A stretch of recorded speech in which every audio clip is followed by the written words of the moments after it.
Okay, cool. So it's working? Okay, cool. So thank you guys for having me here to speak.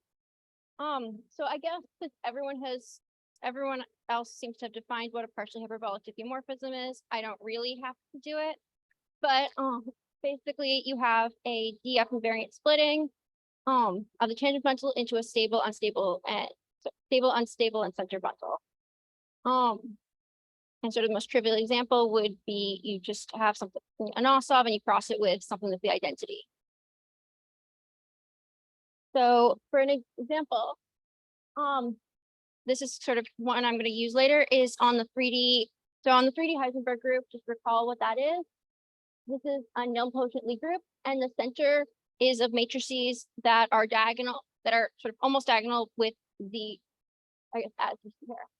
And then the Heisenberg nilmanifold, you quotient the Heisenberg group by a lattice. In this case, I gave sort of integer lattice with the z direction are even, and you get a fiber bundle. You get a nilmanifold, and this nilmanifold has a fiber bundle structure of it's an S1 bundle over the torus.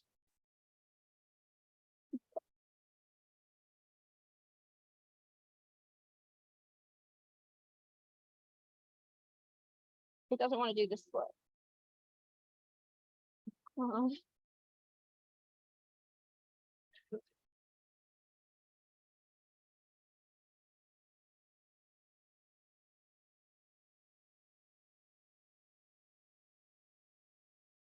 Sorry.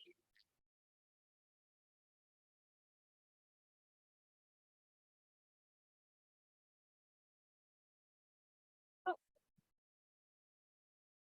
Oh, yeah, I just used the pointer to switch when it did. Oh, yeah. Okay. Okay, cool.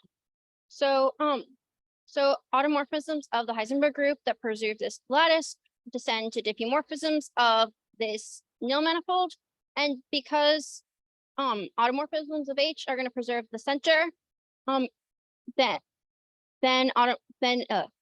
the diffeomorphism will preserve the fiber bundle. And so an example of this would be the map given. And sort of one thing to note is this map is partially hyperbolic, and it induces a diffeomorphism on the base space that's given by the cat map. And this is an example of a fibered partially hyperbolic system. And so this is actually a smooth fibered partially hyperbolic system. And so fibered partially hyperbolic systems are partially hyperbolic diffeomorphisms that have an integrable center bundle that is tangent to an invariant fibration by compact submanifolds. So basically, you have a fiber bundle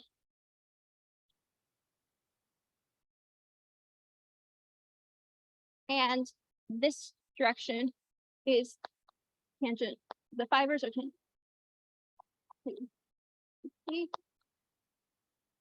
And we're going to assume that in this sort of for these results, we're going to assume that the fibers are going to be at least C1.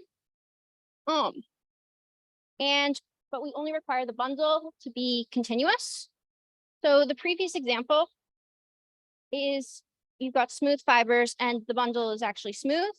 However, if you consider a perturbation of this system, what you're going to end up with is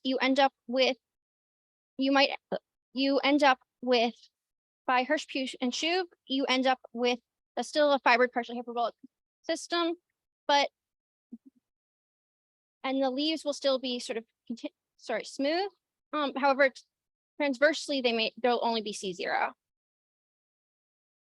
And the diffeomorphism on the base space in the perturbed case would be just a homeomorphism, because sort of you lose that transverse smoothness. So again, smooth fiber partially hyperbolic systems are when the leaves are smooth and the bundle is smooth. So the goal of sort of this the goal would be to classify fibered partially hyperbolic systems up to leaf conjugacy. I wasn't quite smart enough to do that, but so a leaf conjugacy is just you have a homeomorphism of from your manifold to your new manifold. And you have basically between two fiber partially hyperbolic systems, you've got, say, M, you've got M prime, and you've got some map H, I'll call it capital H. And you've got F over here, you've got G over here. And you've got, say, they have the same base. And so this would be, and then you've got the induced map here. This would be an actual conjugacy. And this is just a list of it. So basically on the base is a real conjugacy, and upstairs it just is a lift of that. But it's going to take center leaves to center leaves, but it could sort of do whatever it wants on the center leaves. As I mentioned before, Hirsch, Pugh, and Shue proved that perturbations of fiber partially hyperbolic systems are partially hyperbolic, and then the perturbed system is leaf conjugate to the original system. And Hammer-Lenzl and another sort of related result is that Hammer-Lenzl and Poitier proved that a partially hyperbolic diffeomorphism of a three-dimensional nil manifold is leaf conjugate to an automorphism of F, to an automorphism of that nil manifold. And so an application of that would be the original F0 on the Heisenberg nil manifold that I introduced earlier is leaf conjugate to any partially hyperbolic diffeomorphism that's homotopic to F0. Sorry, the original one. So this is the main theorem, and it looks kind of long, but it's actually not that crazy. So this is, so in this case, I'm considering a fiber partially hyperbolic system of M, where this is a nil manifold.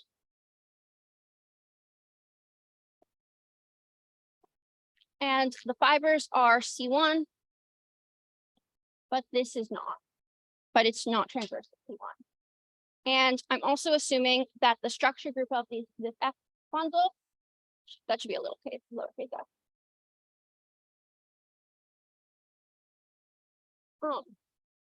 So the structure group of this S bundle is that there exists a Riemannian metric that's the structure group of this bundle is the inclusion of some subgroup of the isometry group into that structure group is a homotopy equivalent. This is only going to be used at one point in the proof, and I'll explain later why it's necessary. And then if you have under these hypotheses, then F is conjugate to a C infinity fiber partially hyperbolic system. That is so a smooth fiber partially hyperbolic system such that you've got your basically smoothed out system, your smoothed out bundle, and you've got G on here, and you've got a conjugacy of the maps that these two descend to on the base. On the base, this is an automorphism, and you have an actual you have a leaf conjugacy up here. And so basically, this is the sort of result that I'm going to explain.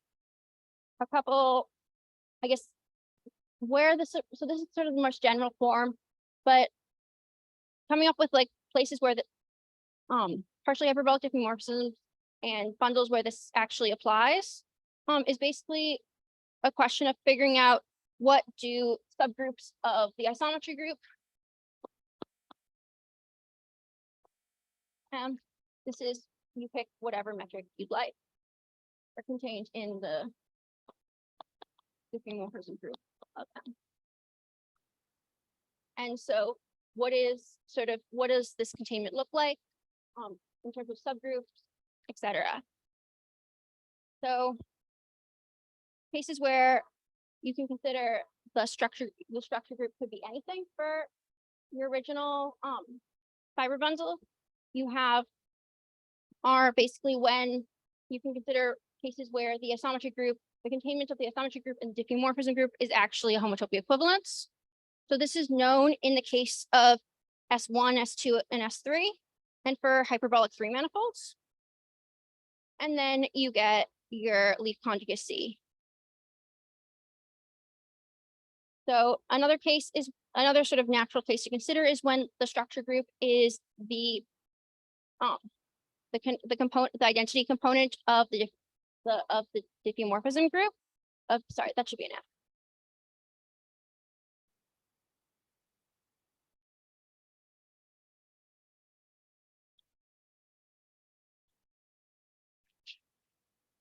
And in these cases, this is the case in the 2 or 3 torus on a hyperbolic surface or on a Hacken 3M manifold.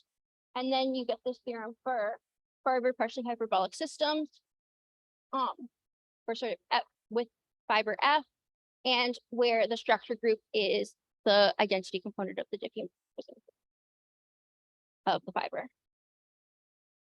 So the strategy of the proof is basically, since we're going to denote the original diffeomorphism by F hat, since we're going to be working a lot in the base, we're going to call this F. And so this proof involves constructing 2 things. So first, constructing a conjugacy down here. So you have F, finding a map of a hyperbolic, an also automorphism of this nil manifold, and constructing this conjugacy down here. And also constructing smoothing out this bundle into something that's smooth. And then the next step, once you have those 2 things, you need a lift H. So this conjugacy down here, up to something up to just some homeomorphism up here. And you're going to need to lift A up to some map G that is partially hyperbolic. And the sole place that the assumption on the structure group of this bundle is going to be used is to guarantee that this lift, that when you lift this, you can lift it to a G that's partially hyperbolic. That's the only place that it's needed.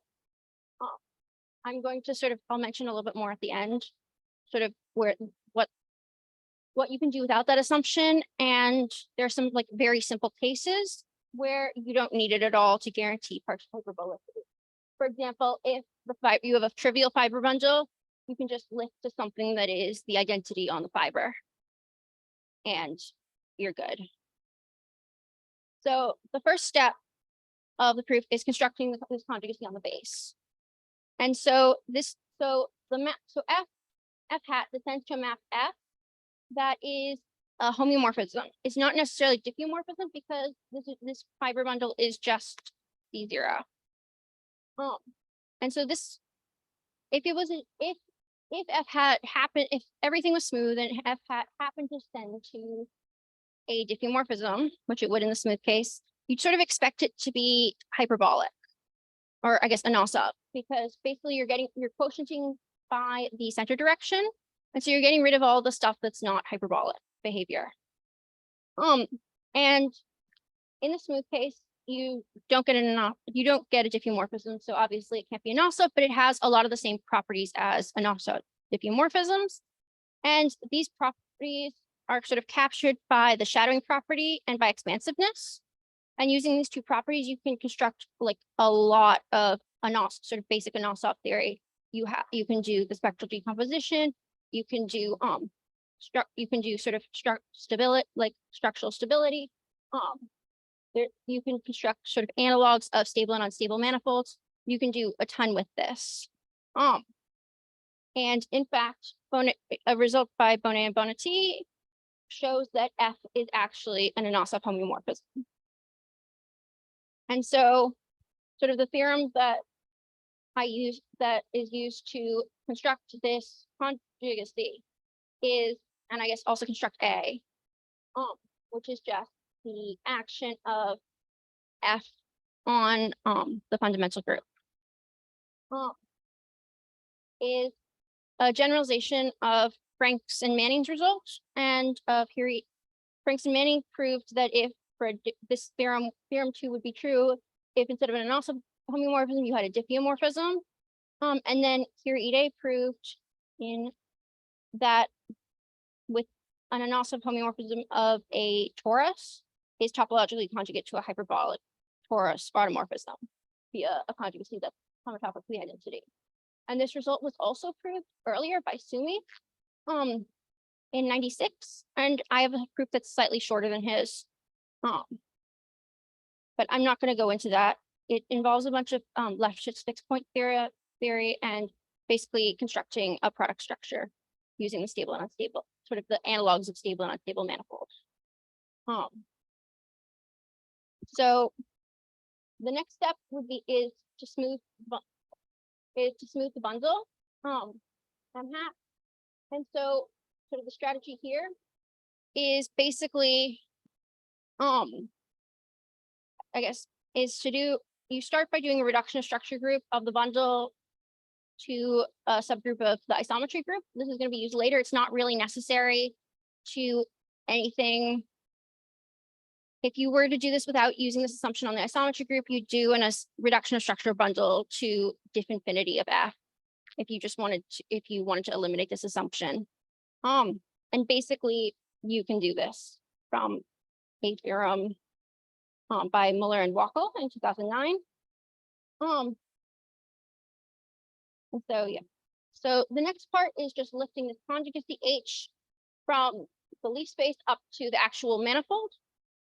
This is pretty simple because M and M hat are by construction isomorphic bundles, and this homeomorphism is homotopic to the identity. So you can just use the isomorphism between the bundles to lift H. And so now the sort of next part is lifting A to a partially hyperbolic system. And this is the only place where you need this assumption up on the structure group. And the reason for this is without any of these assumptions, without this assumption on the structure group, you could lift A up to a diffeomorphism G, because basically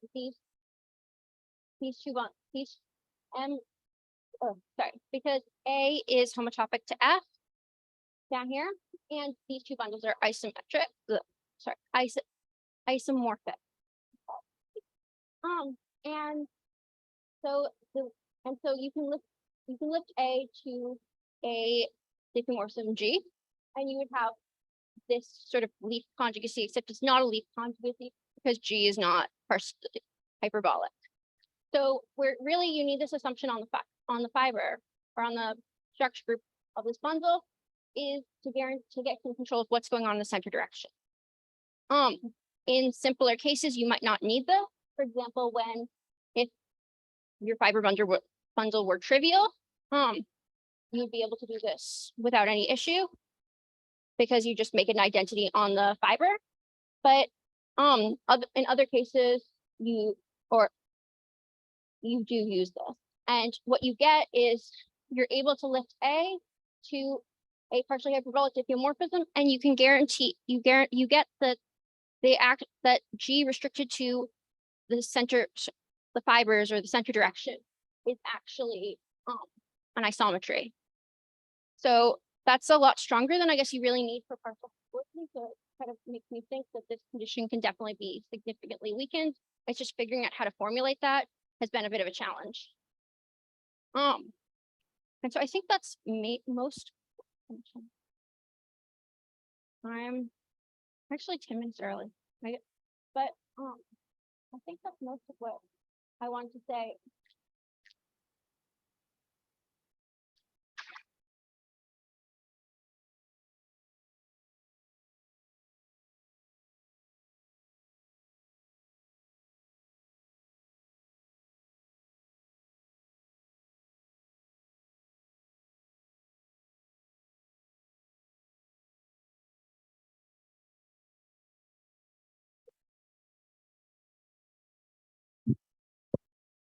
You consider the case where on the basis finally it would be a topological answer.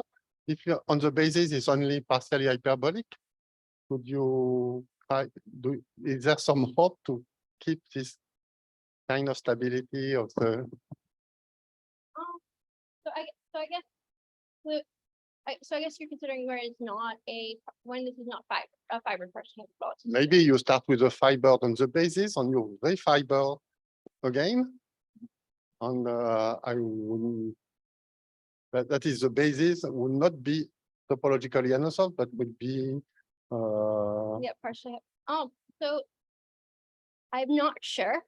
So there's definitely the issue with a lot, or at least I found with the ones I found of these kind of results where you have these kind of conjugacy roots, or I guess classification results where you have partially hyperbolic here, if I understand your question. It's getting a true conjugacy rather than just a leaf conjugacy. It seems to be a challenge in a lot of them. So you'd need some more control, I think, on what's going on in the center direction. If I understand your question correctly. I thought about it and thought, well, that seems really hard. I'm going to consider some easier cases.